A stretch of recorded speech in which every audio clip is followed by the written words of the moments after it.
Good afternoon, ladies. I'm here to do a book review for Too Heavy a Yoke, The Strength of Black Women so far. So we have read the introduction and chapter 1. And so I'm here to give you that review so far. So here's the thing. The book is basically talks about the strength of black women and how we need to get over the belief that the strong black woman is just who we are. We just need to relieve ourselves of the burden of always having to be strong. And so I wanted to ask you guys a couple questions, and I'm going to answer them myself as well.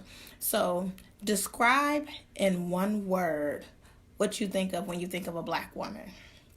Now, in the book, it says that all people will probably say strong. Like when you think of black women, you think of their strength. For me, I'm going to say beautiful. I think everything about the black woman is beautiful. From our outward appearance, from our inward appearance, from the way that we give to people, the way that we love on people, I just think is beautiful. And so that's my word for when I want to describe black women. I'm going to say the word beautiful.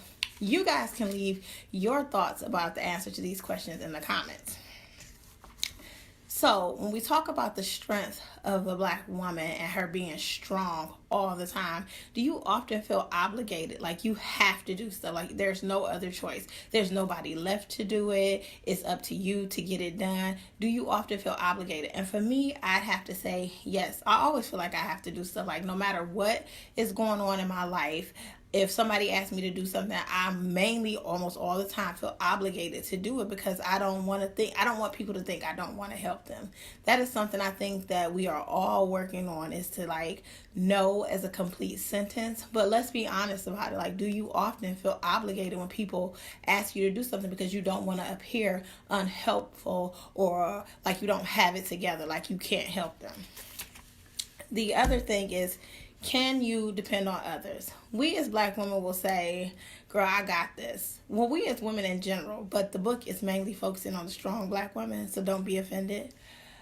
But can you actually depend on others? And will you allow yourself to depend on others? And for me, I will say from here to around the world and back again that I do ask people to help me do stuff, but ultimately at the end of the day, I'm going to probably redo it and do it the right way. And it's like, how come we as black women can't relax and just if we ask for help, take that help and let the person do it the way that they're going to do it. It may not be our way, but if we truly need their assistance, are we willing to allow people to help us? And can you depend on others? Can you depend on the people in your life to not make you feel bad if you say no? Can you depend on the people in your life to be there for you when you really need it? Or are you just supposed to figure it out? Are you always supposed to be strong and just figure this stuff out because that's always what we've been known to do? The other for you guys is, who takes care of us? Who can you say in your life you can really rely on to take care of you, to say, sit down, let me do this for you? Who does that for you? And honestly, in my life, I can say it may be another woman who says, girl, let me help you out with this for a second. But will I be receptive to that help when they're offering it to me? And so it's who takes care of us and who do we allow to take care of us? Some of us have men and children and other family members in our lives who are willing to help us. But because we will not relinquish control, it's they don't see the point in continuing to try and help us when we don't want to be helped. So who takes care of us? And are you allowing those people to take care of you? Ooh. Do we as black women feel suffering is inevitable? Now they talk about this in the book a lot. We as black women are raised to think we are just supposed to go through stuff. We just supposed to keep going through stuff over and over again, whether it's with a man, whether it's with our kids, whether it's with other women. We just have it ingrained in us from the time that we are able to speak that we are going to suffer. And so it's do we really feel like that as black women, that suffering is inevitable? And I'm going to be honest and be yes, people always tell us suffering or going through the storm makes you stronger. It gives you strength. But what if it was a way to not suffer? Why are we so accepting that pain is inevitable instead of thinking that something good can just happen? I know for me, I will let something good happen and I'm like, okay, when is the next shoe gonna drop? Like, when is the bomb gonna come? Because it can't be going this well all the time. Like, why do we set ourselves up for failure thinking that we have to suffer in order to see victory? Now, I'm all for going through what you have to go through. The struggle is real, but why is that the only way we see to victory? Like, that's the only map we have to see in victory, is knowing that we have to go through the struggle. That's just something to think about. Like, are we setting each other up for failure when all we preach about is the struggle, and we never show that you can have victory and struggle, and you can have victory and not have struggle? Ooh, so when I was reading the book, I came up with this one. Are we reckless caregivers? Like, we can give to everybody else. We can take care of everybody else. But when I mean reckless caregivers, like, are we reckless with ourselves? Like, how can you be a good caregiver to other people if you're not caring for yourself? So that was a question for me. Like, I know for a fact sometimes I do not take good care of myself. I will work myself to exhaustion, get up, drink some coffee, and work myself to exhaustion again. And it's all because I know, for me personally, I'm trying to achieve a goal. But what's the point of achieving that goal if the next day I don't get to celebrate the victory because I'm in the hospital or I'm in the grave? Like, let's be honest. Are we caring for other people so much that we are reckless with ourselves? And y'all, these questions just came from the first 2 chapters. I want y'all to know, like, it really made me think hard about how I am as myself and being a strong Black woman. Oh, okay. Is the strong Black woman a mythical creature that we have idealized and that we've now become? Like, for so long, were stories told to us of what it was to be a strong Black woman until we just took on the role of being a strong Black woman. You know what it is. Like, you go through what you go through. The Lord wouldn't put more on you than you could bear. If he brought you to it, he'll bring you through it. Like, you are a strong woman. Don't let nobody get you down. You are an independent woman. You don't need anybody. Have we let those ideas form us into being a strong Black woman, and now we don't know how to be weak?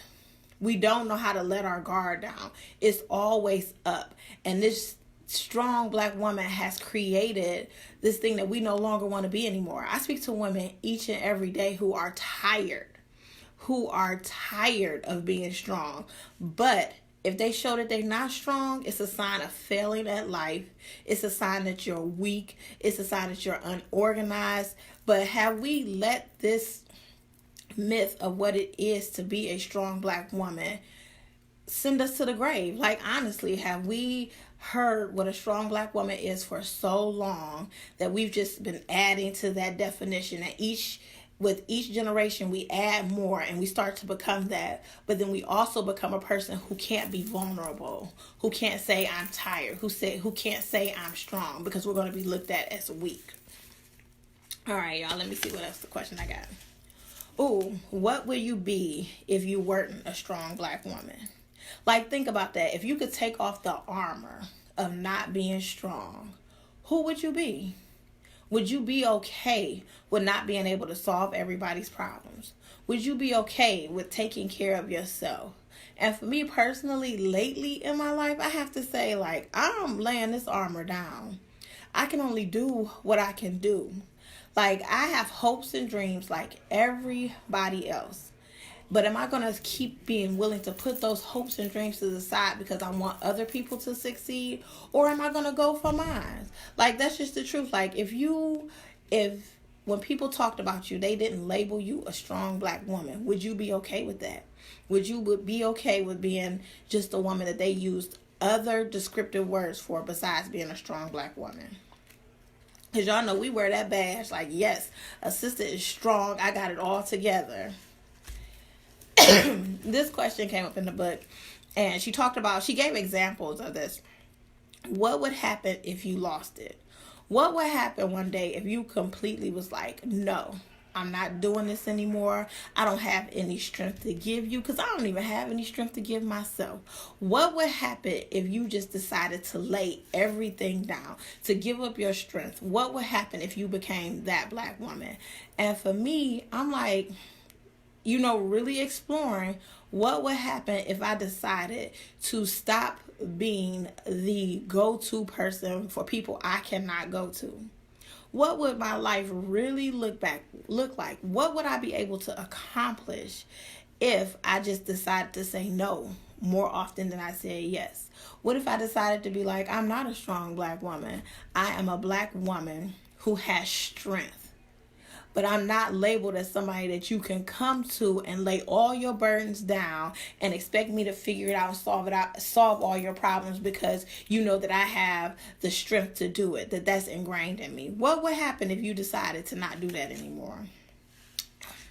This one, because the book is written for pastors to help black women in the church discover who they are outside of being a strong black woman, I thought I would pose this question. Have we been using the strong black woman as a weapon in the church? Y'all know what I'm talking about. Like, you have to be on the usher board. You have to be in the choir. You have to teach children's church. You have to be on the pastor's aid or whatever it is. Y'all can tell I don't participate in church like that. But what would happen? Have we, as a people in the church, or as a people of the body of Christ, have we been using the strong black woman to get out of doing what we don't necessarily want to do? So you attend all these meetings at church. You are spending every day doing something there for the church because that's what God will have you to do. You are a servant of the Lord, and if you don't do it, it makes you look bad. Like, how can you say that you love God but you don't serve the church? Have we allowed people to use being a strong black woman as a weapon against us in the church to get us to do things that says that we're serving the body of Christ? And I can honestly say I am very guilty of that in my past life. Because I want the Lord to know that I love him. I want him to know that I want to serve him. I want to serve his people. But I had to discover for myself that serving his people does not necessarily mean sitting on 12 committees, teaching children's church, singing in the choir. There were plenty of ways for me to show and love and praise and honor and worship without me being bought into having to do all this other stuff that, one, I didn't have time to do. I didn't have the capacity to do it, and it was taking away my service of my family. Like, your first service is to your family, but if you're so involved in the church and you being made to feel guilty for your presence not being in the church, how are you serving your first people of service, which is your family? So that's just something to think about. This one too. Are we sinning as the strong black woman? Like, think about it. When you feel good as a strong black woman when people tell you, like, girl, yes, you can do anything. Like, you got this. Like, I see when they give you all the compliments about what they've seen you accomplish. You know what I'm saying? That makes you feel good. And so your pride, your ego is like, yes, I'm a strong black woman and I am accomplishing all these things. Give me praise, give me glory. Like, are we sinning as the strong black woman because we want to feel all those accolades? But what happens if we feel those accolades in other ways without burdening ourselves? What would happen if you just got accolades for something else you did besides being a strong black woman? So are we sinning when we take on the role of a strong black woman?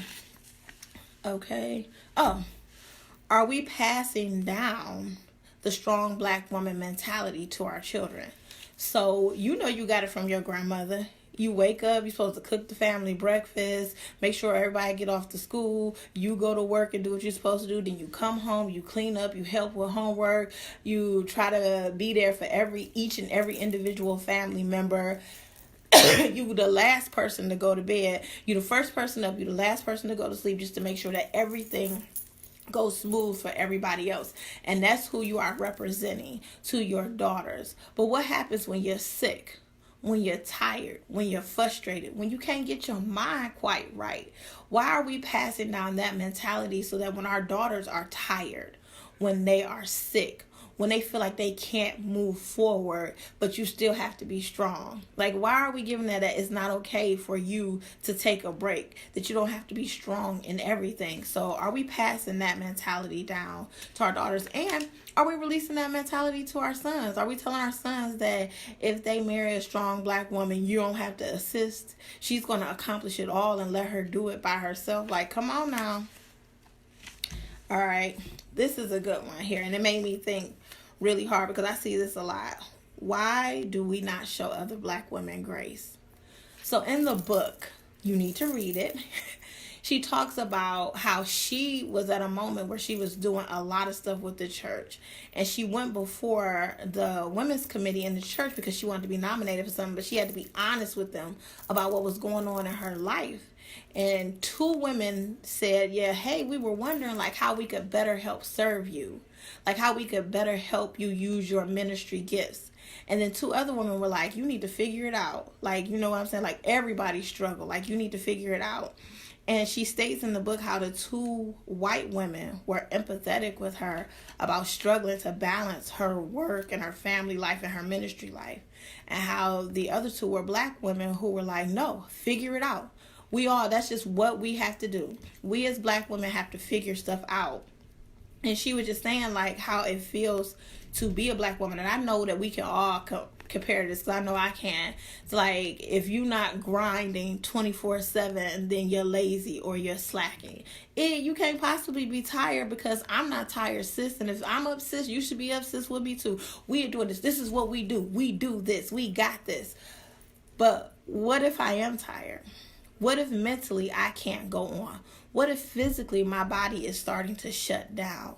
Why do we not appreciate each other instead of saying like, that girl, whatever, she fell and that girl is lazy. You know what I'm saying? She should take better care of her kids, or you know what, she ain't gonna never get a man because she don't know how to do this. Like, why do we not show each other some grace and possibly say, hey sis, what's wrong? What do you got going on that, you know what I'm saying? Like, you looking a little down lately. You're looking like you need some help lately, instead of always condemning a person for if they can't handle something. Like, it's a lot of us out here that are just really putting on the mask and handling stuff. And I say that because I know I'm guilty. Okay, we just going to handle it today. We're going to pull it together and we're going to handle it. Because I don't want to be shamed by other women thinking that I can't handle my stuff. But what would happen if we approached another woman and said, hey, you look like you got a little something going on. You know, can I help you? Or let me pray with you real quick, because it look like you might be having a hard time handling this. What would happen if we decided to show each other grace? If we decided to encourage each other and inspire each other? And I'm not saying inspire each other for likes, for comments, for none of that. I'm saying, what if you truly decided to make it a mission for yourself to make sure that your friends stayed encouraged? Not on social media. I'm talking about outside of social media. What if you decided to make it a mission to make sure that the people around you stayed encouraged and that you showed them some grace? So that's just something to think about. Like, why do we as black women not show each other grace? We are hard on ourselves and we are hard on each other. Okay, this one. I heard my friend say this the other day. She said her word for this year was heard. She wanted to feel heard. And I'm here to ask you guys, do you feel heard? Because as we talk about it in the book, the lady was like, I expressed to people that this is what I had going on in my life. But as a strong black woman to another strong black woman, she was like, okay, so you got all of that going on, like organize it and get it together. Do you feel like people hear you when you ask for help? Or not even when you ask for help, just when you're describing what you're going through. Do you feel heard? And I think that's like one of the most important things. Like when my friend described, she was like, I want to feel heard. I want people to know that I have a voice, that I have feelings, and I'm voicing those feelings to you. And I want you to hear what I'm saying. I want you to feel what I'm saying. Like, do you guys feel heard? And if you don't, what are you going to do so that you can feel heard? What do you need? I ask myself this a lot. What do I need? What do I need to accomplish this? What do I need to feel better about this? And oftentimes I do not know the answer. And you want to know why? It's because I don't allow myself time to sit down to figure it out what I need. See, we as strong black women, we just keep pushing forward. Like, we'll figure it out along the way. Like, being a strong black woman means you figure stuff out as you go. But what if we decided to sit down and make a plan for what we needed? And we all know, even when we plan, we just keep going in like, I can do this. You know what? I don't need nobody. I don't need nobody to help me. I've been doing this. I'm independent. But what if you really sat down and thought about what it is you need? I want you to really answer this. What do you need? What do you need to be successful? What do you need to pull yourself out of anxiety? What do you need to pull yourself out of depression? What do you need to move forward and live your best life? Think about that. And I know for me, if I was to actually sit down and think about it, it would be to stop feeling guilty for not helping people. Everybody is not your assignment. I'm talking to y'all, but I'm talking to myself. Everybody is not meant for you to help. And for me personally, lately, I have been handing off people who I know I cannot help. See, when you finally figure out there are a distinct people that you are supposed to service, you service those people. But because as a strong black woman, you don't want to appear as weak or not knowing, you try to help everybody. And everybody ain't your assignment. So what do you need for you to move forward in your purpose, to live your best life? And then my final one was not a question, but it was a thought, or basically a statement. We are not our ancestors. In the book, she talks about how our ancestors were expected to do everything because that is the way they were supposed to live. They were slaves. You had to do, that was your job. You had to do whatever you were supposed to do or whatever you were told to do, because if you didn't, you could lose your life. You could lose your family. So they were set up to continuously work and continuously be strong. And as we have evolved, we've just kept that same mentality. Like, I have to do this. I have to accomplish this. But guess what, sis? We are not our ancestors. We have to lay that down. Like, you don't have to do anything anymore. You don't have to feel obligated anymore. You have to take care of yourself. You have to set yourself up to win. But if we keep the slave mentality of, if I don't do this, then something's going to happen bad, then that's what's going to happen. Something's going to happen bad because you don't know how to not have that mentality. It's time for us to elevate. It's time for us to come up with a new way of thinking about the strong black woman. So you can be a black woman and you can have strength, but you don't have to carry the burden of being beat down by society telling you that that's all that you are. So when you think of yourself, like, look in the mirror today and really describe what you see. Not just your physical, describe your mental. Like, sometimes you need to look in the mirror and tell yourself, like, I look tired as hell. That's just what you look like. Look in the mirror and describe what you look like today. Do you feel like you look like a strong black woman? Do you feel like you look tired? However you feel you look or however you think you look, describe that to yourself. And if you don't like it, guess what? You can change it. It's not too late. As long as you draw breath, you are able to decide the next steps in your life. So that is what I've gotten from the book so far. All those questions were just from the introduction and chapter 1.